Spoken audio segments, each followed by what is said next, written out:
We're not showing.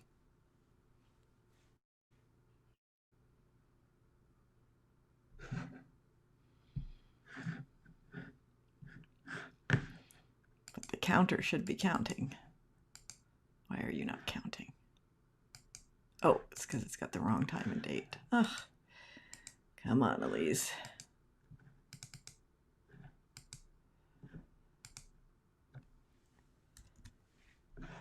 There we go.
How are we doing? Oh, have I gone live now? I am. Did that countdown finish? It did finish. Hi, everybody. So, I am. My name is Elise Chenier, and I'm a historian at Simon Fraser University, and I'm still trying to figure out this technology. I'm so glad you're here joining us today. How are we doing? Oh, have I gone live? Oh, pardon me. Look at that. I have my sound on other things. There we go. Sorry about that. So, I can't wait till this is over and I can have a helper. I am at Simon Fraser University, which is on the territory of the Tsleil-Waututh, Squamish, and Musqueam people. And I want to tell you about this amazing resource, which I have here in the background for you to see. The website is native-land.ca. And you can go to this website and see whose traditional territory you are currently living on. So it's a really amazing tool, and I encourage all of you to make use of it. If you're tuning in via YouTube, I have getting increasingly organized every week. I have added a link to this website on our YouTube page. Let's see, there were some other things I wanted to say to you. Oh, yes, I know. I wanted to ask you if you could, in the comments, whether you're on Facebook or YouTube, should be able to see if you comment. So I'd like you to say hello and tell us where you are tuning in from. And some of you will know last week I had a contest and we gave away some mugs. Now, for those of you who won those mugs, I still have them, but I have not yet been shopping to buy packaging to send them to you. But that's on my to-do list this week, so you will get them soon. But I have something new to give away this week. This week, our giveaway is this fantastic book, which has, I think, the most beautiful cover. It wins the prize for most beautiful cover, which is a lesbian couple canoeing, so very Canadian, huh? And it's called Awfully Devoted Women, Lesbian Lives in Canada, 1900 to 1965. Fantastic book. And not only is it a great book, but I will get it personally autographed for you. And how can I do that magical thing? Because Cameron Duder is my partner. I live with him. So he agreed. While he will never come on a program like this to be interviewed, he did agree that he would gladly sign a copy for whoever wins this week. So thank you, everybody. Tell us where you're, let's see, we've got Debbie is here. And I know you're here, Debbie, but tell us where you're tuning in from, Debbie. This is Bet, who's in Gibsons, which is up on the beautiful Sunshine Coast here in Vancouver. Nix Polaris, who was on the show recently, aka Nancy. She's in East Van, traditional territory of the lesbians, as Cynthia Cole told us in a previous podcast, and to which Nick says, awfully wonderful book, and I have to agree. And Bet says, yes, I want the book. Well, Bet, you may be our lucky winner. We've got Elisa from Surrey and Luna, who also is in East Van. I know that. Trying to convince Luna to come on the show and talk about motherhood. If you would like someone to come in and talk about lesbian motherhood on the show, please say yes, because I'm sure that will help Luna overcome her quote unquote stage fright, Zoom fright, and join us, because she did some really important work on that front. Okay, let's see. Let's go to the next screen here. All right. So many of you will know that on March 8th, I opened, along with my students, this exhibit, which you see in the video. This is the exhibit in place at the Vancouver City Archives. And, we had like bookings all across Canada. There's the Vancouver Lesbian Mothers Defense Fund. So we had bookings all across Canada Nick says, yes, Luna, come on the show. To show it. And we will still bring it. We will still bring it all across Canada. But we thought that since nobody can really go anywhere just yet, we would bring the show to you. So each week we've been interviewing a different person. So each of these panels is about somebody. Most of the people who participated are local. So I'm based in Burnaby, which is just outside of Vancouver. And it was a project that we undertook in a class that I had last year. And oh, goodness, that's not what I want to show here. Yeah, and what I want to show you next is well, I'm going to show you, here we go. So this is, oh, there's Nim. Nim, we can see you now. And there's Nim's banner. This is the one about her. And I should say that each person who participated were interviewed. They were either interviewed by myself, a student, Kirsty, or by students in the course last fall. But I contacted Nim because she had an important piece of the story to contribute. Well, let me just get rid of this little thing here, which is, I can just click on that. Okay. Which is the workshop book that we're going to talk about today. And also she lived on Amazon acres, which came to be known as a kind of women's land, although they didn't set it up as women's land. But I want to, oh yeah.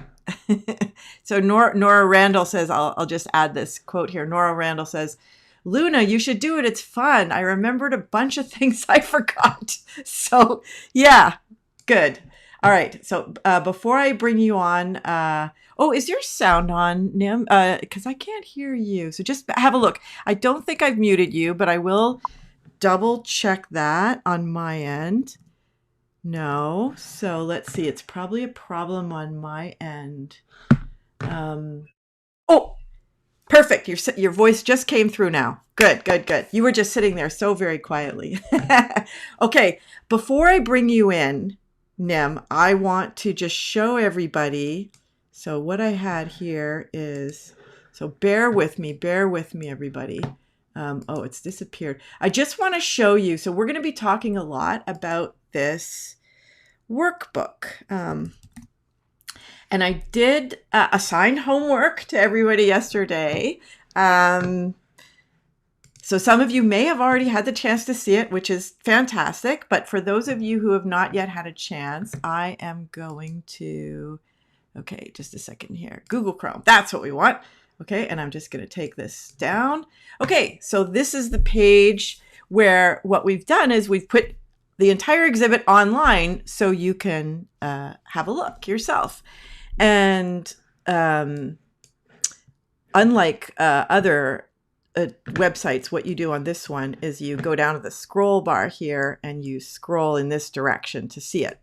And I just want to point this out. I have no idea who these people are, but this is a VW, obviously, that was dressed up for a pride parade. I don't know. I can't remember the details now, if it was a gay pride parade or whatever. But anyways, in the West End. And I just love this car. And I love this little key that they put on the back of it and all the women's signs. I think it's hilarious. So we had to integrate that into the show when I found it. Okay, so if you scroll this way, so we've had Cindy has been on the show, Nancy, Nora's been on the show. Let's see. And here's Nim.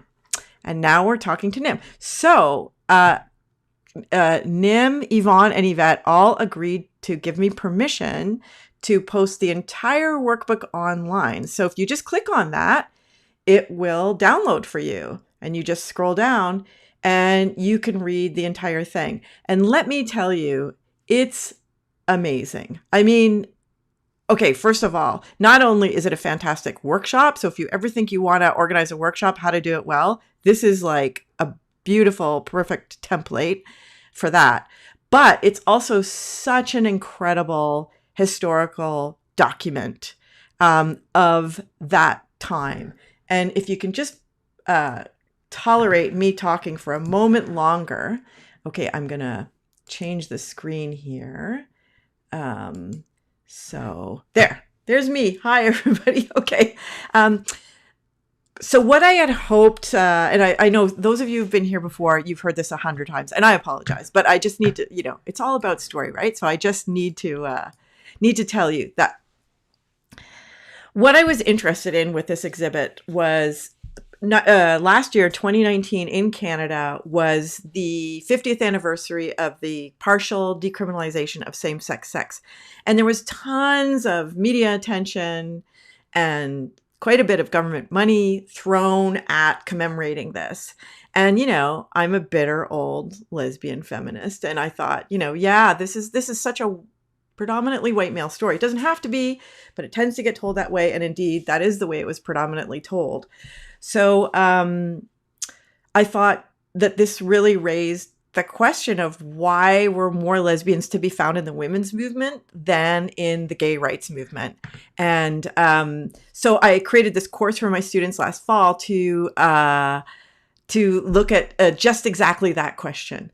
And it was a great course, but because the students, first of all, most of them were straight. And secondly, they knew nothing about this political history. So to be honest, they didn't really delve into what it was like to be a lesbian in the women's movement. And that's what we're going to get into today, because the workbook that NIMS get here to tell us about came out of the homophobia within the women's movement. And that was exactly what I was hoping to sort of unpack a little bit, to be able to explain to young people today that it wasn't always, lesbians always weren't. It was a fight even within the women's movement to be accepted as lesbians. So the lesbians were really caught because in the gay rights movement, there was sexism, and in the women's rights movement, there was homophobia. So you were kind of really caught between these two things. But the majority end up in the women's rights movement. And I think that's so important. And for me as a teacher,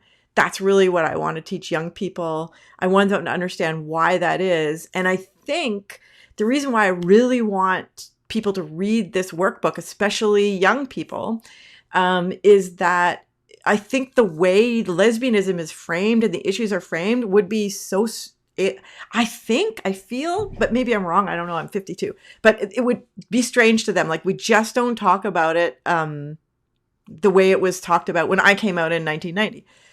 So, and I've been tweeting, so I'm going to bring Nim back in here now. So I've been tweeting, what some of you may have seen them, what's capitalism got to do with lesbianism, and things of that nature. So, okay. Now this is where things get a little, I have to just change the stream. And so that requires, let's see. Well, that's one way to do it, but that's not the way I want to do it. Sorry, everybody. Just give me a minute here. Source, share screen. Ugh, okay, we'll just go with this for now until I can. I had it working just beautifully. What you can see in the background there is my screen saver, which is my daughter. Oh, there you go. That's my daughter.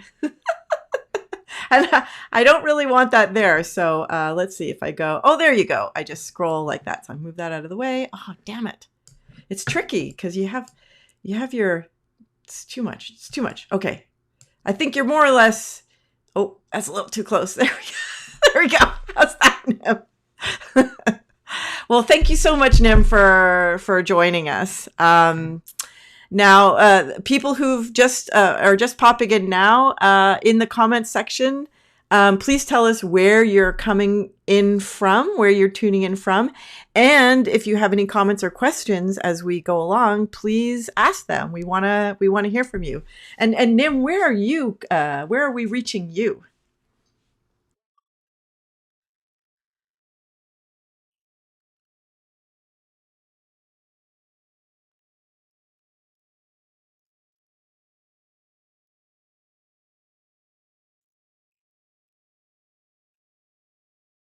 And you've been living there how long now?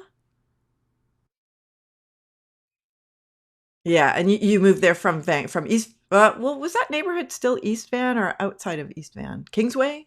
What was that neighborhood called?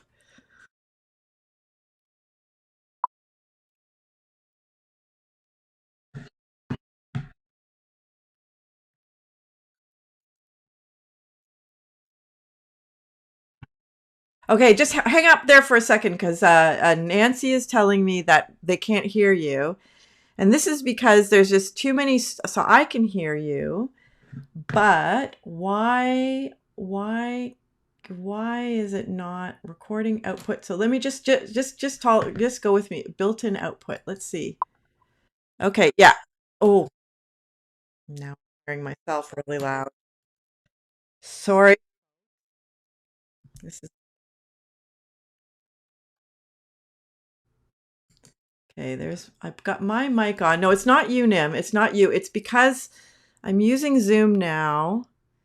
And okay, thanks everybody for your patience. Can you just say something now, Nim, and if people can't hear you, I will try and go about this another way.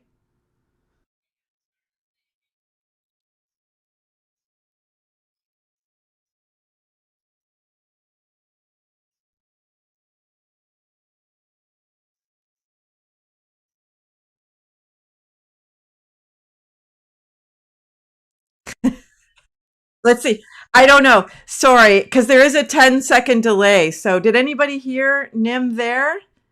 Um, I think what I might do. I wonder if this. So I'm just trying to work with. Everybody's Zooming these days, but this program is really set up for. I'm getting Elise, but not Nim. Okay, this program is really set up for. So I'm gonna stop the share. Can't hear ya. Okay, I'm stopping the share, and then I'm gonna try to just. Oh dear God, this is stressful. I know everybody, you can't hear. Okay, I'm trying to figure it out. Thank you for thank you for letting me know. So sorry. Okay, sound. No, those are sound effects. Erg. No, don't want to do that. Please stop. Don't know why that's happening. Okay. Oh goodness. There's my mic, my microphone, sound effects. I'm gonna mute that. I just don't see what's different from previous weeks. Just do you know any poems off by heart that you could just recite? And so I'm gonna click around and see if I can. Built-in microphone, yeah. Yeah, that you could just like recite, and so as soon as anybody hears Nim's voice, you chime in and let me know that I've clicked the right thing.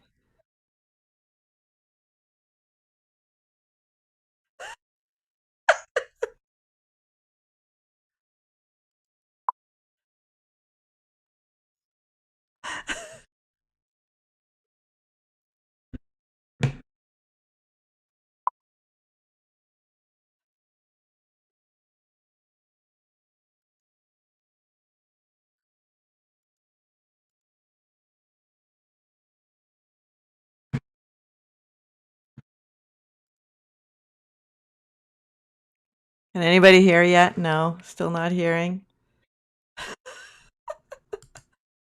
Oh, okay, not that button. Not that button. Do I have mute on? Built-in speaker, built-in microphone. Oh my goodness. I'm so terribly sorry, everybody. Audio settings. Test speaker, microphone. Me, I'm fine.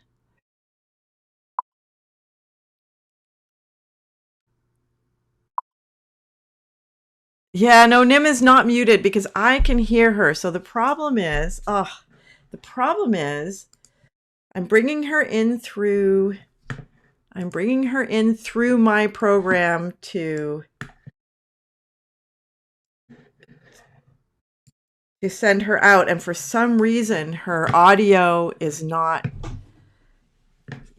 And I just want everybody to know I am a professional. And we do troubleshoot before these things, but I haven't had this particular problem before, so I didn't troubleshoot for. I know, so there must be some new function I've turned on, or that has been turned on. Like I'm checking everything, and everything is select a speaker, built-in output. So Ecamm Live audio app. Oh, I bet this works now. Okay, you try now. Okay. You try now. Again. Oh, I'm seeing. Can people hear me now? Give it a 10-second delay from us to them. Oh, I am seeing now. I just have to remember for next week what we did. I Yes. think people, yeah, A because I'm seeing long system delay. audio and you're coming through now. Oh, What, excellent. what I've did got a I, big thing on my screen saying that you're recording this meeting. So I'll have to hit continue so that oh, I can see something besides okay. that notice. Okay, dear God, everybody. Okay, I have no idea. I do no recollection of what I did to change that. It's something I about clicked on one output. of a cajillion different things. Oh, you know what it was? Not that What? anybody cares, but it was a setting in Zoom. Yeah. So thank you, everybody. Okay. So, yes. Okay. Everybody's happy. Okay. Phew. Good. I hope we didn't lose too many people. Oh, dear goodness. Okay. Now let me make sure. So everybody can see. Everybody can see Nim. Okay. Yeah, I can hear now, but not very loud. So please speak up, Nim. Okay. Well, so yeah, yeah. It's just you're a little bit away from your thing. So I can pull my there. mic That's closer if you that. can adjust the camera thingy. Is that Yeah. that? I think that is better. I can hear you better too. Okay. Nobody has ever said I had a quiet voice. Me too. Yes. Okay. Should I Yes. start over? Oh my dear goodness. Oh, yes. I'm so sorry Ready? and thank you. Go Okay, ahead. good. Go. Okay. I am speaking to you from the traditional territories of the Comox and Pentlatch people. And in settler society, that would be known as Hornby Island. I'm in my living room.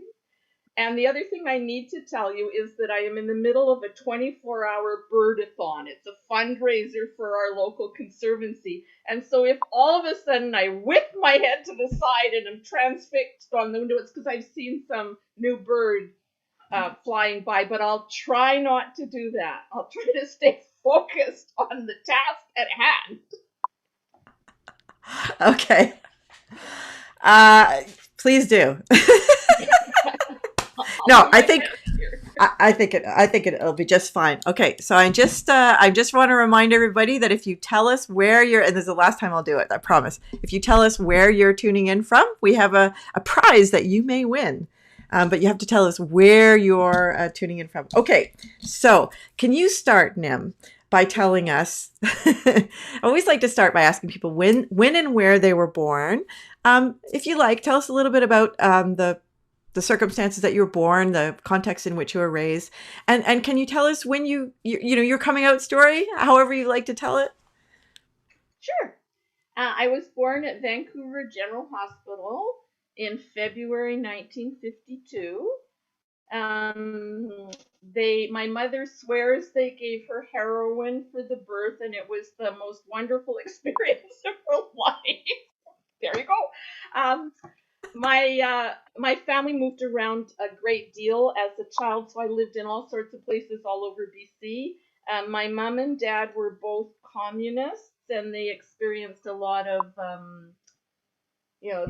lot of oppression. It was a hard time for communists. So my dad lost his jobs regularly. We moved somewhere else, and my dad also had an extremely severe alcohol problem, so that didn't help. So we ended up in Winnipeg, where my mom had come from, and lived there through my 12 years of schooling. So, And tell us when you oh, came my out. coming out story. Yeah. Oh, okay. So I came back to Vancouver because Vancouver had been sort of a mythical place in my family.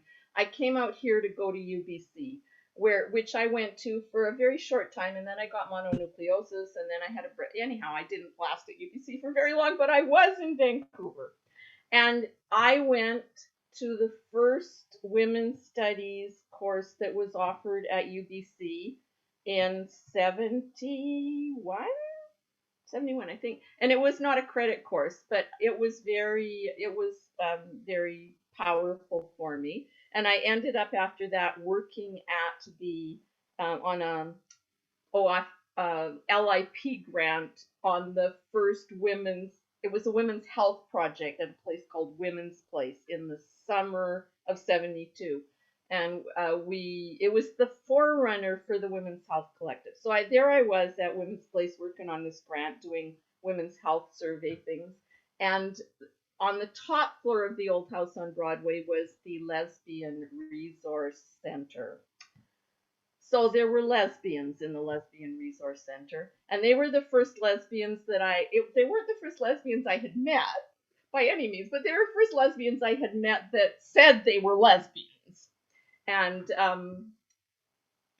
me and my best buddy Dougal, who was also working on the Women's Health Survey, we would go out to lunch every day, and we would sit across the table in the little greasy spoon cafes. We would gaze into each other's eyes, and we would talk about how we weren't lesbians, because the women who were lesbians, they knew they were lesbians, and we didn't know we were lesbians, and so therefore we weren't lesbians. And we did this every day all summer while we were madly in love. But so then Dougal and I went off to England.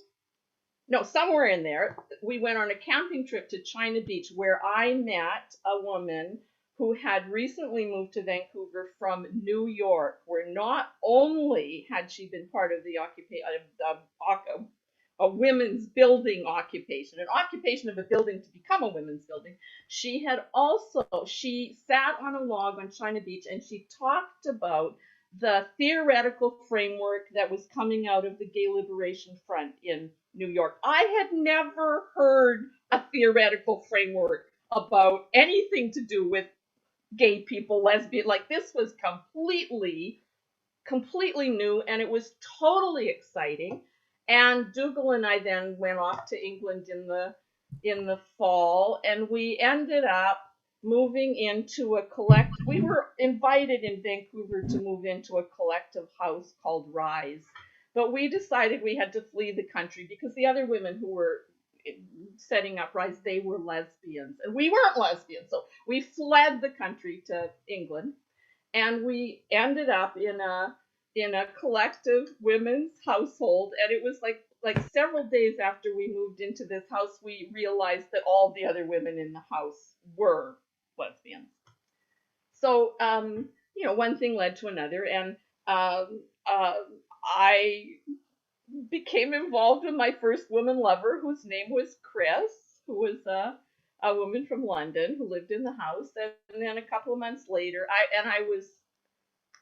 I was very in love. It was very overwhelming. It was totally just exquisitely wonderful. And a couple of months later, Dougal, Chris took up with Dougal, which was really a lot less wonderful. And it went on like that but it was a great time to come out, because it was just the very early Second Wave Women's Movement. It was the very early GLF, Gay Liberation Front, and the saying was, feminism is the theory, lesbianism is the practice. And so everybody thought it was wonderful to come out, for women to come, not everybody, I mean, other lesbians and other gay men and that, but it was a great time to come out, because if you wore a GLF button and you were on the subway in London and somebody else was on the subway with a GLF button, you'd hug each other, and we went to demonstrations, and we disrupted things, and we had a kiss in. It was a wonderful time to come out. It wasn't hard at all. So I was very, very lucky in my coming out.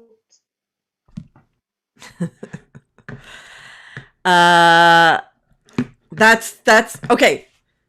That's wonderful. That's wonderful. But I'm going to push back a little bit on that, because one of the things, okay, I'm going to go to this thing. I don't think you can see it now, but one of the things I'm posting is from your book, your workshop book. And we'll get to how those workshops got set up in a minute. But that list of myths, did you have a chance to look at that? I emailed you that clip. So it says, lesbians are obsessed with sex. Lesbians are washroom invaders. Lesbians are wildly promiscuous. They lie in wait for any woman who crosses their path. They're child molesters. They're insanely jealous and possessive, and beat each other up with broken beer bottles. Lesbians lead romantic sexual lives and do nothing but make love. Oh, I wish.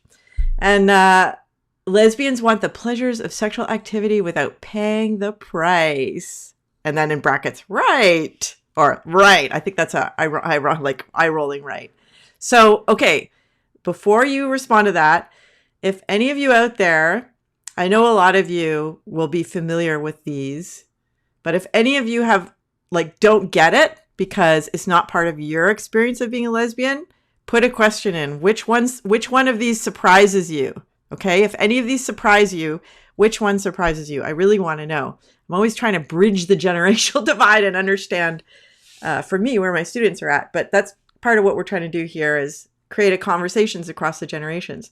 So I am sure, I don't doubt for a moment that it was a very exciting time to come out and wonderful. But this was also part. Oh, that's just me. I want to go back to you. Hold on. Arg. Let's see. Oh, there we go. There you are. um, tell me about those myths. Well, let me context the myths by saying they were the workshop that we created to try and the educational workshop that we created, that was the myths part was an integral part of that workshop because um, everybody had grown up in a society where they learned we were trying to be educational tactful, so we called them myths. Really, they were lies. They were lies about what it meant to be a woman. They're lies about what it meant to be a lesbian. They were lies. And so we would go through all those lies and talk about them and get people to generate any others that we hadn't thought of as a way to demystify them, as a way to contradict them. So, and yeah, all of those were true. It's not like I hadn't heard those myself, which was one of the reasons why I had crossed paths with so many lesbians in Winnipeg, but we never discussed it or mentioned it, or it was like it was very secret, very hidden, very shameful, very stigmatized. So my coming out time was a particular historical moment, and I was in London. I wasn't in Winnipeg. I wasn't with my family. I wasn't with the kids I went to school with. Like it was there was a lot of reasons why it was pretty exquisitely lovely and not difficult or stressful. But those and I was just lucky that even though in my head I knew all those myths were true, I actually didn't. I had hit feminism before I identified as a lesbian, and so I just thought that it was. They didn't stop me in my coming out time, and I didn't take them in personally at the time. Right. I did. I was lucky. Yeah. Even though all through high school I was in love with other women and had sexual feelings. I'm just the kind. I still am. I'm sure. I was just the kind of person that whatever I felt was just totally okay and normal. And so I just never crossed my mind that there was anything. I thought everybody had sexual fantasies about women. I just never. It just never entered into my consciousness that I was in any way unusual or and that's not true for most women of my generation who came out as lesbians. They had if they had those feelings about women as younger when they were in high school, etc. It was very difficult. I just skated over the whole thing obliviously. Do you think you said that I mean, this might be a huge leap, and I'm sorry if it is, but you said your parents were communists. Do you think that, presumably then they sort of questioned everything? So do you think being raised in that environment impacted your sexuality, like your way you understood sexuality, or are those two things so separate and far apart that there's...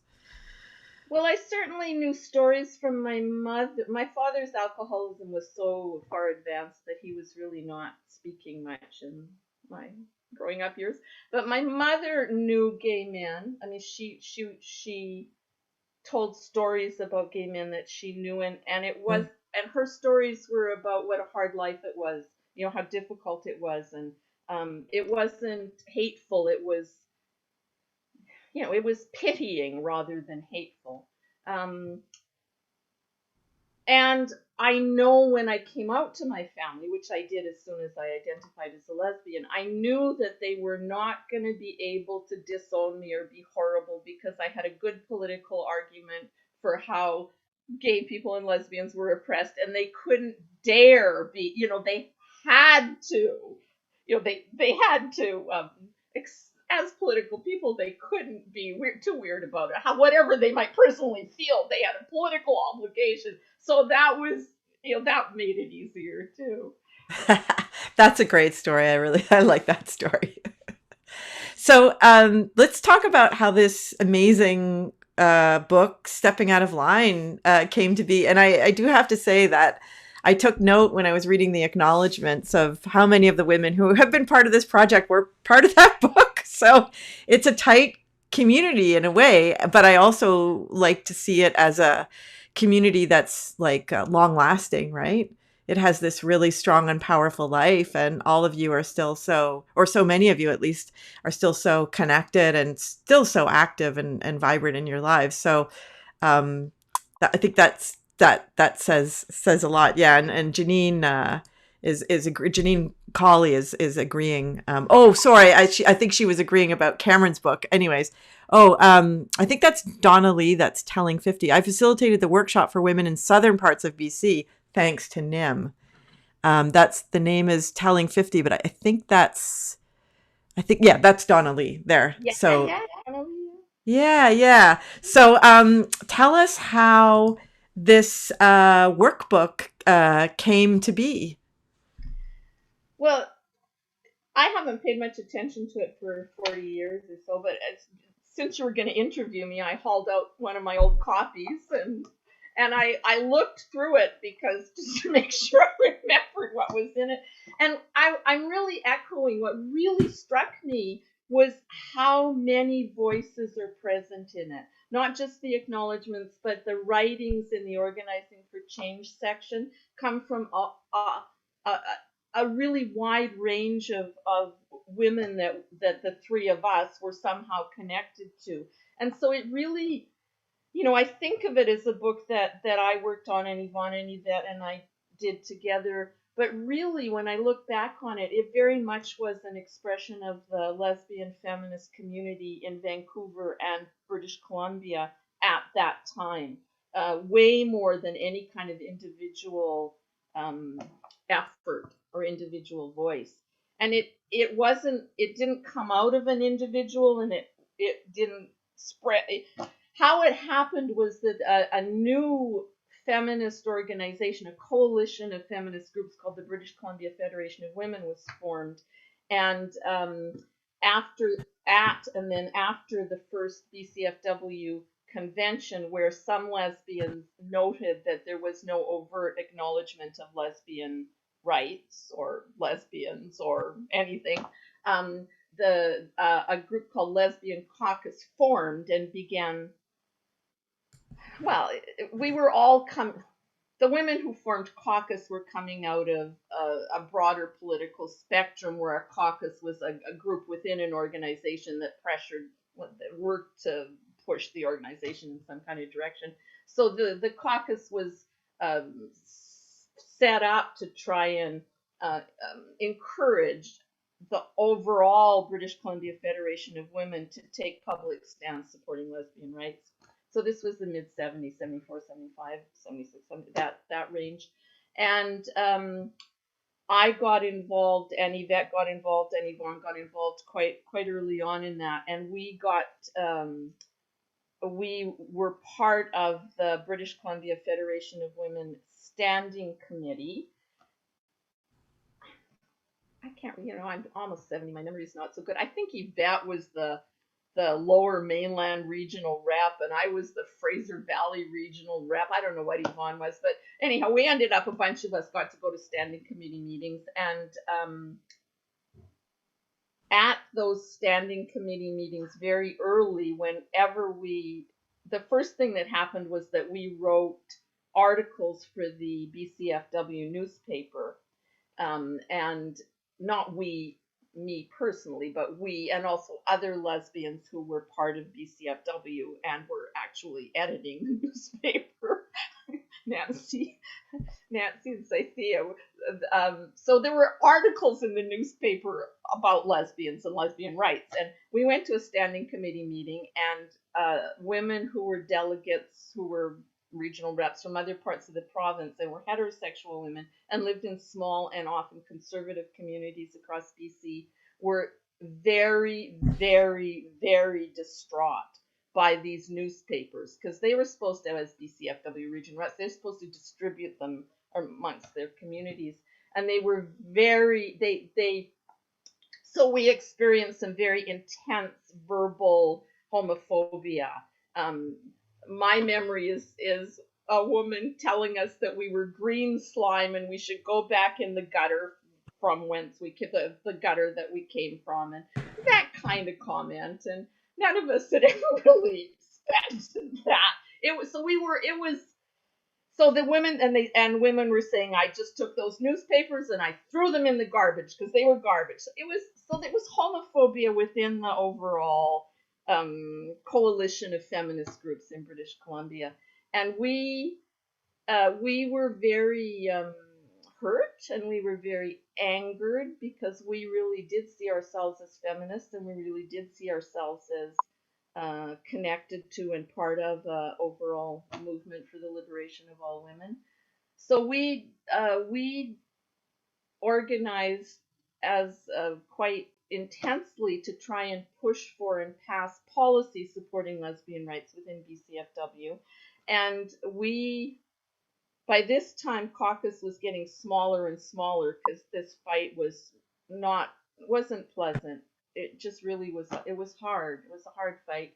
So those of us that were left decided that what we needed to do was educate our sisters. We needed to educate the members groups of BCFW, because if they just understood, of course they would support lesbian rights, and of course they would see that the stigmatization of lesbians was a patriarchal and capitalist tactic to ensure appropriate women's behavior, and that the only way, or not the only way, but one really powerful way to fight that limitation on what was appropriate for women to, or what women were able to do in the world, was to fight the stigmatization of inappropriate female behavior that was labeled as lesbian behavior.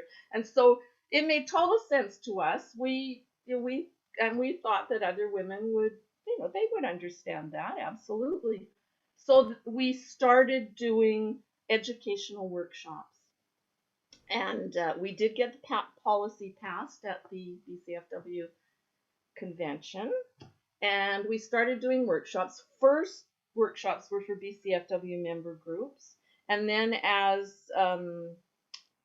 I guess as word spread, we started getting asked to do workshops for college classes and high schools and social service agencies, and just a range of groups, and it became clear to us that not only did the women's movement need to understand what was not only did the women's movement need to fight for lesbian rights, but that the whole society needed to fight for lesbian rights. But there was only by this time three or four. There weren't very many of us doing the workshops, so we decided we would create a little 30-page Gestetner booklet telling other women how they could do the workshops, so they could go and do them. And so we tried that, and then we gave it to people to read, and they said, "Oh, you should make it a book." And so then we put more things in it, and then it took forever. It took forever, and it took the whole community, and we finally ended up with a book. But it was long and arduous, not because we were conflicted about it, just because making a book that tries to be accurate but all encompassing at the same time, and every time we do a workshop we'd learn something new that had to go in there, or we'd read something we had to, it just went on forever. So at some point we just stopped, but even though We knew it was inadequate. We knew it wasn't all encompassing. We just had to stop. So it um, was published when, 86, 87? I mean, it took a 85. I long think 85. Yeah. time.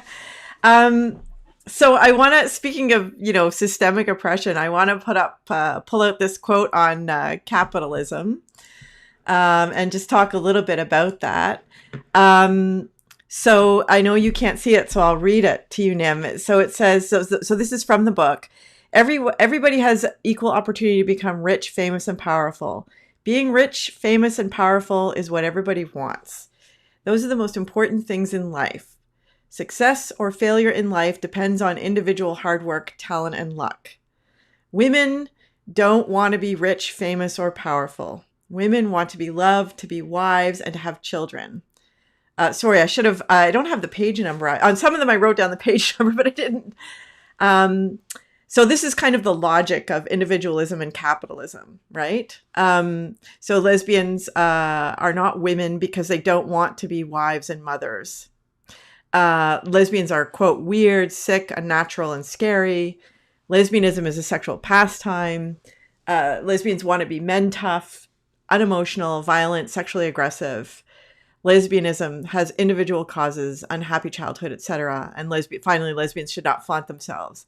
So you identify these in these workbook as all products of individualism / capitalism. Can you talk a little bit about that? The connections you guys were making? Oh, that's funny. Your sound's gone again. Hold on a minute. I wonder if it has to do with that's so weird. Let's see. Why? Just a second. Okay. Now you're there, but now I can't hear you. What did I do? Oh, now I can hear you. Okay. Strange. Okay, go ahead. So tell me, all those sort of stereotypes, which probably most of them are still more or less true. They exist in some form or another. So why did your generation connect those with capitalism, for example? Well, I don't know. Well, so let me context that in the workshop. This is the part where we're talking about the explanation for the oppression of lesbians.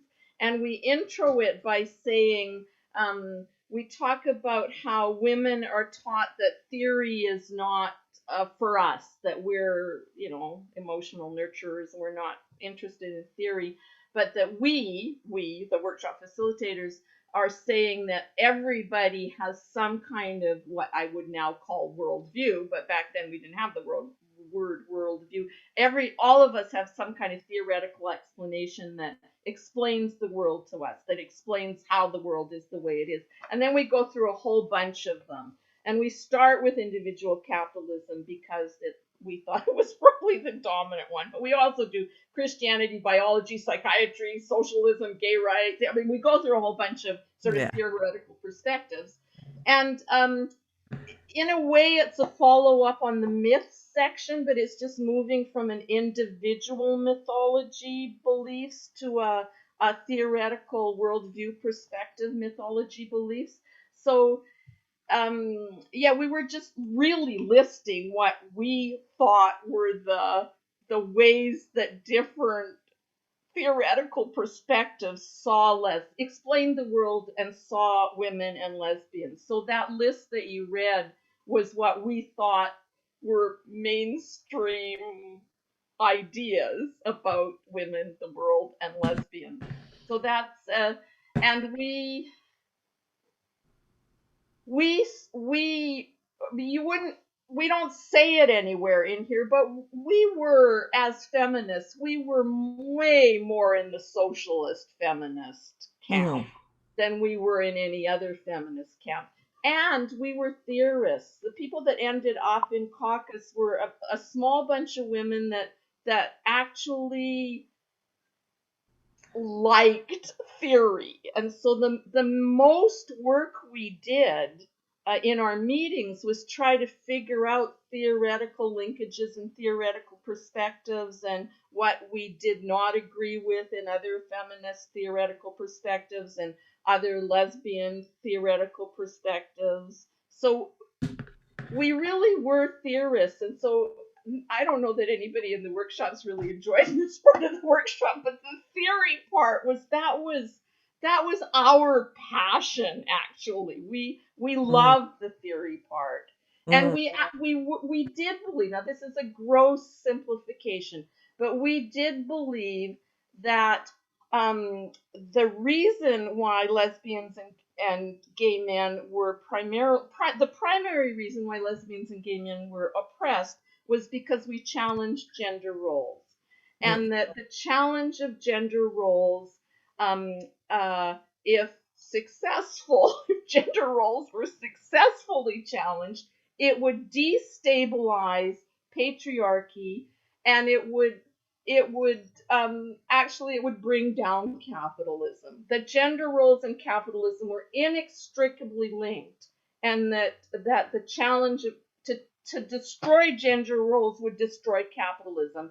And so to promote the humanity and rights of lesbians and gay men would link up. It would destroy capitalism. We were wrong, Elise. We were wrong. So that did believe that, and you can. That's the underlying theoretical perspective. Oh, that's so funny. Well, I mean, yeah, yes, you were wrong, but no, you weren't wrong. I mean, so this is thinking about what's happening with COVID right now. Yeah. A lot of people are saying, feminists are saying that, we're all back to the 1950s now. I mean, now that everybody's at home working, women are, what has actually really changed? And, so one of the other hats I wear is I'm the president of Academic Women here at SFU, and we just did a survey of our members, and 30% of our members responded, which is actually a very high response rate for these kinds of things. And we only send it out for 24 hours. And there's a gross proportion of women are reporting that their teaching responsibilities are increased and their research and productivity is massively decreased. And we had an online discussion about it. And, it's all the same old issues, right? So, I mean, they are related. And what's really interesting to me, like I've lived through, especially as an academic, like then Judith, so post this conversation, Judith Butler comes along, gender is performative, it's a copy without an original, and the conversation moves in a different direction. And that's where we're at now. And I do think, I mean, I need to give this more thought, but I do think something's been lost. I think a lot's been gained for sure. And it's always interesting to think about old things in a new way. I'm not against that. In fact, I'm all for that. But I do think though that something's really been lost. Yeah, I do think something's been lost. So I understand what you're saying. But anyways, so we could go on about Let me this. be clear. Yes. I am Yes. not. I still think that gender and capitalism are very linked. Okay. But Okay. what all I'm saying is that we now live in a much more accepting society of queer people. Like we can get married. Oh, It's all, well, it's not all good, but it's a lot better than it was. We made enormous progress in legal and social and etc. rights for queer people in Canada. And capitalism and gender just have sort of swept us, like we're right in there as mainstream consumers, which is all capitalism cares yeah. about. So our belief back then that lesbian and gay rights would actually destabilize either gender or capitalism, that was what was wrong. Yeah. Yeah. Yeah. That Well, was what was the right. Right. nonsense Right. that turned out to be true. Right. Right. My apologies to people for me playing around with the screen here. Just something happened and then I had to get things back. So it's just a little bit of movement, but we can all see and hear you. So I just want to apologize to people for, you touch things inadvertently and, well, you touch things inadvertently and things happen. I think there's There's a metaphor in there. Okay, I want to. So one of the things that I really love, and I think shaped me as a scholar, and that's what this project, this work that we're doing here is all about, is the power of story and how our own lives are theory, right? I just need to fix this because it's showing more of me than you, and that's just not right. But it won't go. What are you doing? I'm gonna put on speaker view now. It's just you. Oh, damn it. This thing is just so hard to manage. Okay. I just have to go like this. There, it reduces the screen. Oh my God. Give it time. I still have faith in the power of the subversive, says, and Judith Quinlan says, capitalism has always been a patriarchal phenomenon. Is it possible to not be patriarchal? I think not. Yes, Judith. Judith Quinlan. Yeah. Yeah. And Zed says, give it, I don't know if I put this up already. Give it more time. I still have faith in the power of the subversive. Yeah. Yes to that one too. Okay. So one of the things I really love, I mean, you talked a little bit about this at the beginning, but one of the things that I really loved, and I'm just going to put up one final clip. So let me take that down and then just go like this. So it appears right at the beginning of the section where you start telling stories. And it's Wendy, a quote from Wendy. What is a lesbian? Oh, I know why I picked this one. So one of the things that I've asked a lot of the women who participated in this project is, do you see your lesbianism as connected to your feminism? And everyone has said, no, not really, which shocks me because when I came out, this is exactly the idea of lesbianism I discovered. Like when I came out, it was purely for sexual reasons, but I was also feminist in my thinking, although I hadn't yet discovered feminism. And then when I discovered this idea, so I'll tell you, Wendy says, what is a lesbian? A woman who is thoroughly independent. Even if you have a lover, you don't have to cling. You work together. You're strong emotionally and physically. If you can't do something, you're not afraid to ask your friends. You're aware of yourself and you're not going to put on a mask. And so for me, that was so sexy. Like, that was like this kind of empowerment that was associated with not just my sexual desire, because my own sexual desire could be complicated by my Christian upbringing, what's right and wrong, just social mores and so on. But this like totally gave me permission to live in my body, own my body, kind of to use the more gay liberation language, like fuck who I want when I want kind of thing. And that was empowering, you could liberate yourself in that way. And for women, it had a particular meaning because we really, men felt that they had free access to our bodies.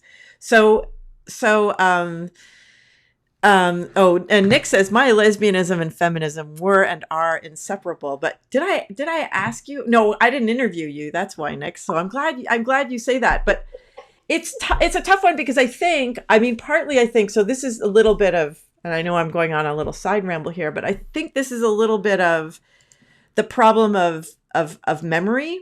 Like if I had that quote in hand when I asked that question, I bet people would have answered the question differently. Like, I think we're so, if I can say this, we're so old now that all those values, like, they're just so internalized as part of who we are. So I suspect, this is my theory, but I suspect like folks have kind of maybe forgotten that. I don't know. I don't want to speak for them. But anyways, I was just surprised because to me, that quote by Wendy really captured my own excitement, which, as I say, like, yes, it was about political and yes, it was about my social position in the world as a woman, but it was incredibly hot and sexy to have this idea that we are strong and we can build things and we don't need men and we can be independent and relate to each other equally and all that kind of stuff. Yeah, to me, that was like super hot and quite arousing. You know what I'm talking about? Nim, do you know anything about that? Well, even at the time, yes, we believed that at the time.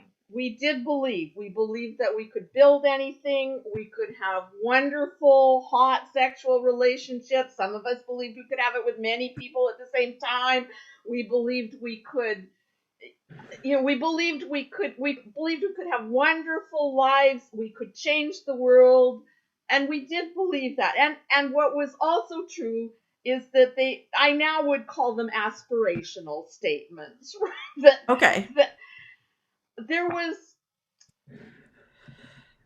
in the lesbian feminist community, in caucus, in our lives, there was a lot of pain. We Yeah. were not healing from our childhood sexual abuse yet. We were drinking, we were Yeah. drugging, we were it might be aspirational that we could have sex with lots of women and it would all be fine and wonderful, but we were actually really badly hurting each other by not doing that in any kind of ethical or clear or um it was not there was quite a gap, at least amongst my circles, between what we believed should be possible and what the the hard places in our lives were. And that's reflected in this book. Like this book, while we talk about internalized depression and fighting internalized depression, and we talk about alcoholism, and we we do talk about a lot of things, we're still more towards that. um we can overcome anything, we can change the world.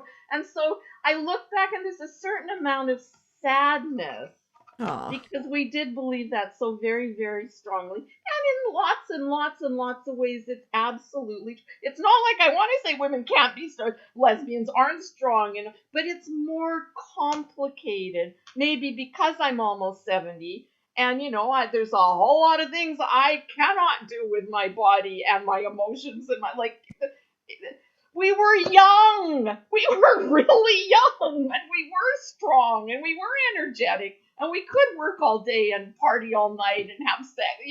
We could do those things and then have intense theoretical discussions.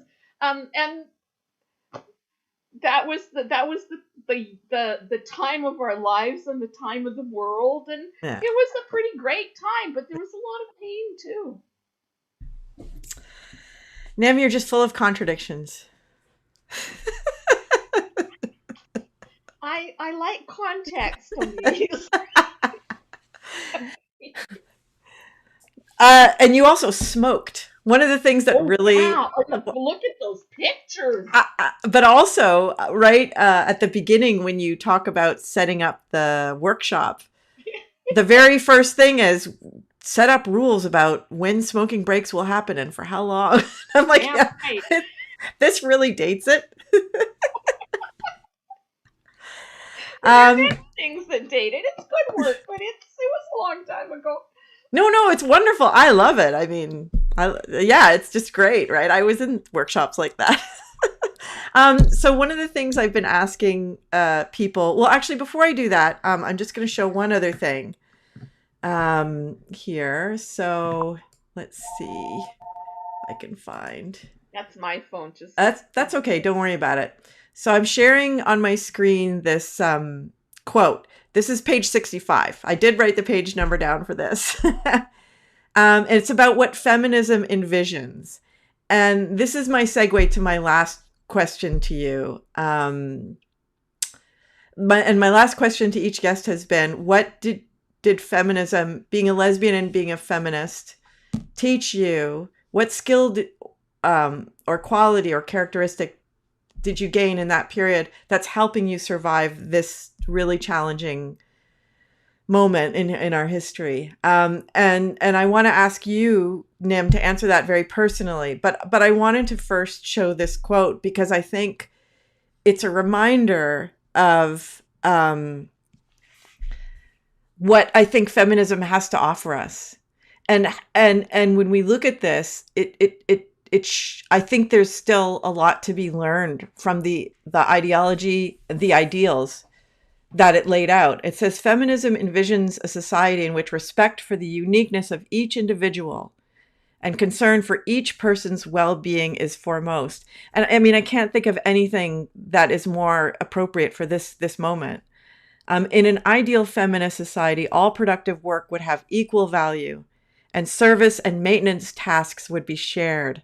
All people would be responsible for themselves and would be able to share in nurturing others. And again, like those are just things that are so alive for us right now.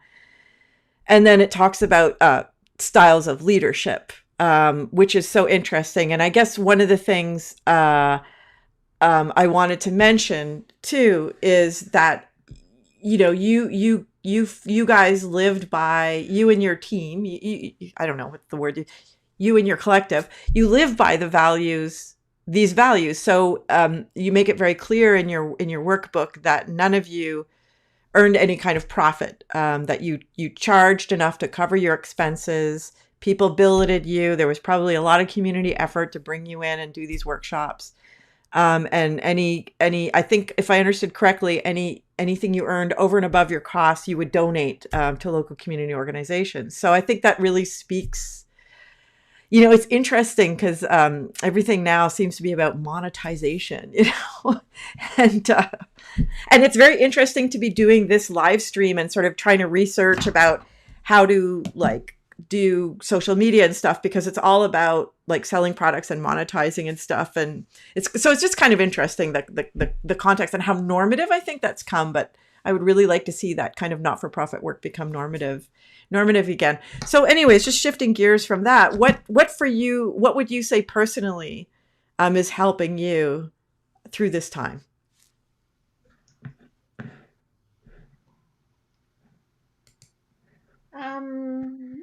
Well, I think I'm extremely lucky in this time. I live in I'm not in the city. I'm out in a beautiful, beautiful, beautiful island where there's not a whole lot of population. So I can go out and walk and be outside. I have an acre of land that requires intense work, so I can keep myself busy nonstop. Like I'm in a great place. I am in a loving relationship with the woman that told me about the GLF theory in 1972. Um, so I'm not alone in this. And I have a nice, lovely little dog. So I go over, and I'm just so lucky. And I'm old, so I'm retired, so I have a pension. So I don't. This is not having a financial impact on me. And Hornby Island, the demographic here skews towards the older end of the spectrum. So, on the whole, everybody I know is being really, really careful because we're all in a vulnerable age group. So, how would feminism affect how I'm being now? Well, just you know, I, that I'm pretty sure I wrote that paragraph you just read. I did a lot of the writing on the parts that are credited just because I ended up being the person that was doing a lot of the writing at the end. And those are values that I still hold. Yeah. I do think that would be a lovely world to live in. I believe in that. And my personal life, both my work life and my personal life, are very shaped by those values. Um, they just are. I spent After we did all those workshops, I spent the rest of my working life in mostly in the BC College and Institute system in educational roles, um, teaching and working with adults, and I tended to get into work roles where I could bring my social justice values into my work, and that was a good thing. And I've always uh, you know, all of the work I've done in my life, very little of it shows as individual work. I do most of my work, or I, yeah, that's just who I turned out.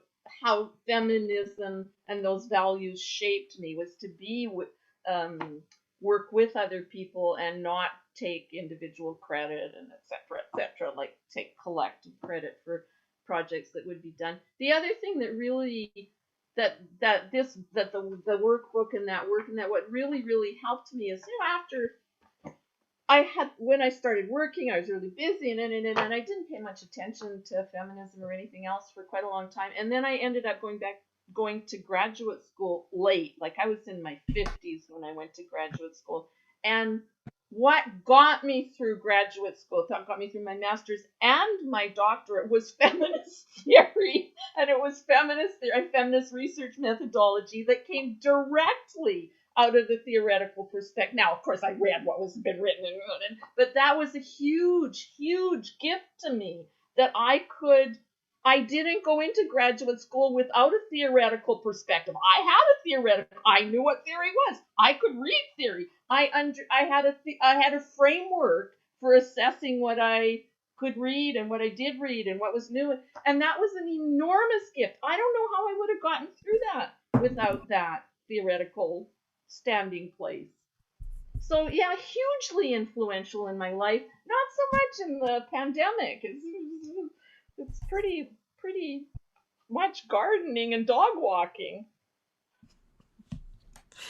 That's really, I mean, I'm so happy for you. I know how beautiful this coast is, and yeah, I'm really happy for you. And thank you so much for coming to join us here today. It's been such a pleasure. I really, yeah, this is such an important history. I say this every week, but honestly, like I just, yeah, it's so rich. It's so rich. And I'm so excited to be able to learn more about it and share it with people. I wanted to let folks know that next week we'll be talking with Karen Wells, who's the author of the new book on the abortion caravan, another really, really, yeah, important piece of Vancouver history. And we're going to bring back Ellen Woodsworth, who was a previous guest on the show, but she was involved in that action to talk about the book and the action. And what I want to really explore next week is, so again, I often think about things like from the perspective of my students. So why would I ask my students, why would lesbians be involved in pro-choice movement, since presumably most of them were not having heterosexual sex? And the answer is because bodily autonomy was just so important. I mean, it's not just about actually the right to have access to abortion. It's about the right to choose. It's about the right to have control over your body. And our sexuality is, especially back in the 1970s, it's still today, of course, but so much more then, just didn't belong to us. So for me, I think that's the strong connection, and that's something that I hope to explore next week, and again, perhaps in future weeks, depending on how an invitation I sent out gets replied. We also have some other upcoming guests that are pretty exciting. Rebel Dykes is an organization in the UK. They're going to be on a show soon, and I'm back and forth in conversation with the creator of a Facebook page called Butch Appetit, as in, Bon Appetit, but Butch Appetit. So I want to do at least one show on butches because I love butches, but that means I also have to do a show on femmes because, equality. And I don't really love femmes that much. I mean, don't take that the wrong way. I mean, like, I love butches. And this is my show. I get to talk about things I like to talk about. I also saw Rebecca. You need to get the Butch Bake Off. The Butch Bake Off. The Butch Bake Off in Vancouver was a wonderful event. Okay. I have to learn more about that. Butch Bake Off. I have to learn more about that. But I'm telling you, Vancouver is the city of, like, I do want to say, though, now I feel really bad about saying that about femmes because, part of me is, I'm part femme. This is a city of very beautiful femmes. Like, this is the femme city, I think, Vancouver. There's some pretty stunning women out there. And I'm not going to name names, but you know who you are. And I love it. I'm just thinking one of the ways I want to frame the conversation is there was a piece that came out, I think, in the New York Times a little while ago, and about butches. And I never read the piece because, who's got time? But there was a comment that somebody made about the erasure of femmes, and it was a femme saying, don't we make you, like, don't we make you butches? Do you exist without us? And I thought, yeah, like that's a fucking awesome way to frame it, and it's a really good question. So maybe I'll dig through my Facebook, find out who that was, and ask them to come in and talk, because I think those are great conversations. Oh, Nora talked about the Butch Bake Off last week. That's right. It was ringing a bell. Okay, I am just going to show a couple more slides here. Folks are saying thank you to you, Nim. So I want to make sure you know that. Um, People are so grateful for your story. Oh, I don't have my last. I don't know what happened to my last slides. Well, we shan't worry about those final slides. Bring the Butch Bake Off back, says Stacy. Yeah, okay. Well, I will do some investigation. I will talk to Nora again and get her to remind me. And I'm sure all you folks out there will remind me. Normally, I have a slide at the end that gives you all the website information. You don't need that. You're good to go. So yeah, that's it. I'm gonna sign off and say, come back next week. We have more lesbian fun over the lunch hour. Bring your friends. Tell your friends. Oh, and the winner. Ha ha ha. This is someone who I met a few years ago. So I wrote. I just want you to see. I had an idea for who would win. This is my program notes, and it was fifth person to say they are where they are tuning in from, and that was Gitta, who is in Nelson. I don't know if she's still listening, but I can get in touch with her. If you are still listening, Gitta, please send me by email your mailing address, and if you would like it inscribed to you or to someone else, because you could give it as a gift. I know you're listening with two other people, but today I just have one copy to give away, so you'll have to fight over it. Okay. Thank you one more time. Here we go. I'm bringing you back in. There we go. We can see you. Yes. Zed says thank you both. Bet says lovely to see you, Nim. Great to see everybody. I love our gatherings. I think one week we should do it as a group gathering so I can see all of you, because there's a lot of you are becoming regulars. So go get the birds, Nim. Go get the birds. Hey, thank you. Thank you. Thanks, everybody. See you next week. Bye-bye. Bye.